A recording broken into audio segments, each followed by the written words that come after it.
what is already possible with robots and robotics? Yeah, Where are we at? I think that's a fantastic question because there's a lot of hype in the media at the moment, and you see a lot of videos out there on YouTube about robots doing crazy stunts, and it sort of creates the impression that the robots can do more than they can do today. So that the state of the art is that robots can autonomously live in factories.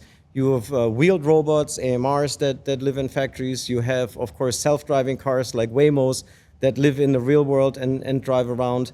And we have our Spot robot that autonomously lives in lots of factories, lives with humans in those factories, can avoid obstacles, can avoid humans, can avoid different and changing situations. And I think that's an innovation that is probably only 3 years old. That it's easy to maintain autonomy in a known environment. It's very hard to maintain autonomy in an ever-changing, unstructured environment. Say more about that. Like, help me understand what that means for an amateur. Yeah.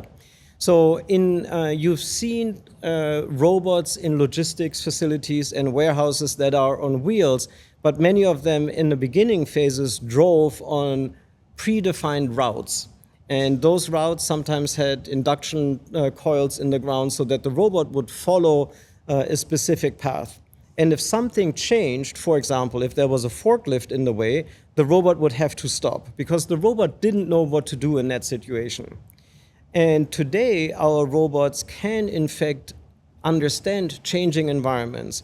So the robots create a map of their environment that they live in.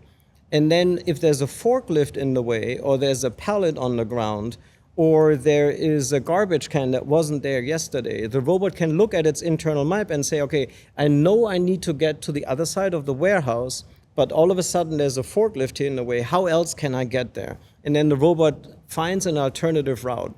So that's an example of how these robots can live in quasi-unstructured environment where stuff can change on the robot and the robot can still navigate that environment.